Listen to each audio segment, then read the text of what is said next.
제가 오늘 여러분들의 가스라이팅을 좀 하려고 해요. 그래서 그냥 이런 현상들이 일어날 것 같아요. 여러분들이 하루 생활하다가 내가 왜 감사하지?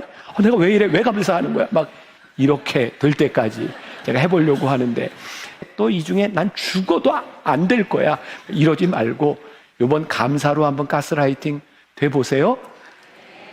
모든 것을 주셨다. 사실 하나님은 우리들에게 모든 것을 충분히 주셨는데 우리들이 그것을 보지 못하고 감사하지 못하고 살아가면 안 되겠다. 오늘은 모든 것을 주신 것에 대한 감사에 대한 이야기를 나누려고 합니다.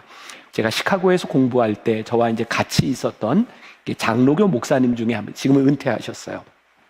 학교 총장도 지내시고 한 분인데, 그분이 저에게 추천서를 써달라 한 책이 있었는데 어느 날 보니까 출판사에서 그 책이 와 있더라고요. 제목이 감사의 7가지 언어라는 책이었습니다. 이 책의 저자인 오규훈 목사님은 이런 질문을 합니다. 왜 감사 신학이라고 하는 건 없을까? 사실 제가 신학교 공부할 때 역사 신학, 신약, 구약, 윤리, 기독교 교육, 이런 신학 분야들이 있는데 왜 감사 신학은 없을까? 그러면서 또 이런 질문을 던져요. 왜 성령의 9가지 열매 중에는 감사가 없을까? 또 이런 질문을 던졌어요. 그 주옥 같은 팔복 말씀 가운데 왜 감사는 없을까? 여러분들은 이런 질문들은 안 던지시잖아요. 그죠? 근데 이렇게 질문을 던지면 질문에 대한 답이 나오게 되는 거죠. 이 목사님이 책에서 이런 답을 이야기합니다. 그렇구나.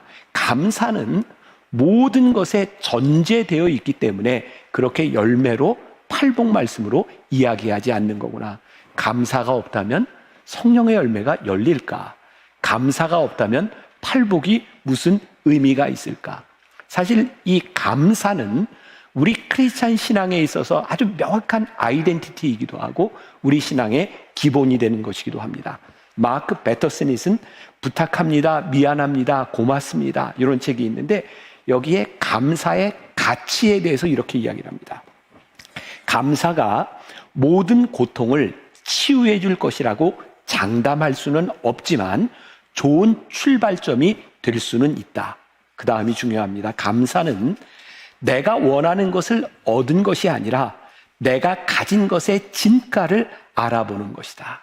감사는 내가 원하는 것을 얻는 것이 아니라 내가 가진 것에 대한 진가를 알아보는 것이다. 그러니까 오늘 여러분들이 감사합니다, 이렇게 고백하는 순간 여러분들이 가지고 있는 것들이 얼마나 가치 있는 일인가를 우리들이 알아보고 증명할 수 있는 기회가 되는 거예요. 또 조정민 목사님이 쓴 교회 속 반그리스도인이라는 책에 보면 이런 표현이 나옵니다. 만족이 없어서 감사가 없는 그리스도인 어떻습니까? 늘 불만인 그리스도인, 그런 그리스도인은 없습니다. 그 또한 반그리스도인입니다. 조금 극단적인 표현인 것 같지만 우리들이 불만으로 인해서, 불평으로 인해서 살아가는 사람들은 반그리스도인이다. 어떻게 보면 감사만큼 우리 크리스찬의 아이덴티티를 분명하게 이야기해 주는 것은 없는 것 같아요. 만일 우리가 감사를 우리들에게 주어진 환경, 어떤 여건을 가지고 감사한다면 감사할 수 없을지 몰라요. 우리들의 감사는 감사하지 못할 이유가 많은 가운데서 이것조차 감사할 수 있는 것을 우리들이 발견하는 것. 그런데 오늘 말씀의 주제는 뭐냐면 이미 우리들에게 충분히 주신 것에 대한 감사를 찾아보자는 거예요. 저에게는 이제 그런 이미지, 마치 이렇게 돋보기를 가지고, 현미경을 가지고, 돋보기야, 현미경이야. 아무튼 이렇게, 지금 제가 무슨 말을 하고 싶어 하는지 알죠? 네.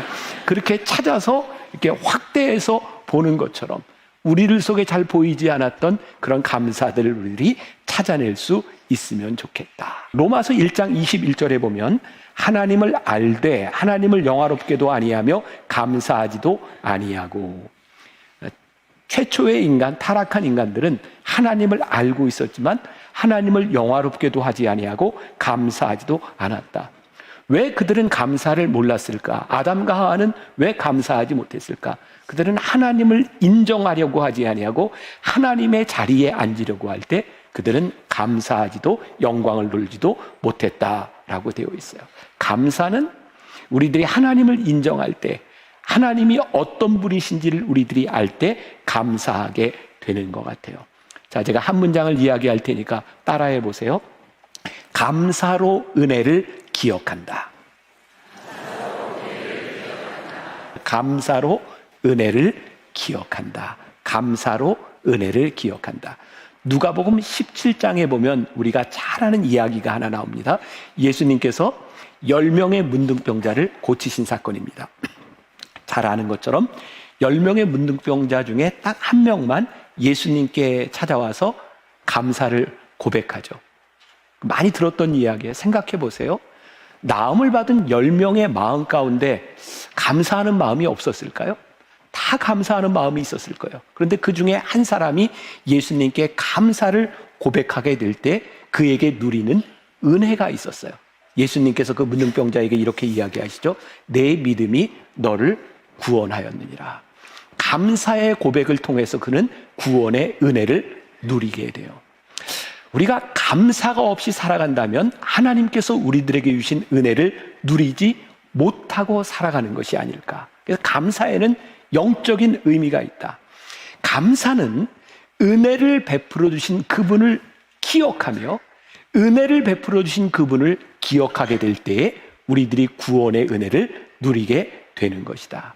은혜를 누리고 사는 것이 어쩌면 그게 감사의 표현이 아닐까. 너무 좋아요. 하나님의 은혜 가운데 살아요.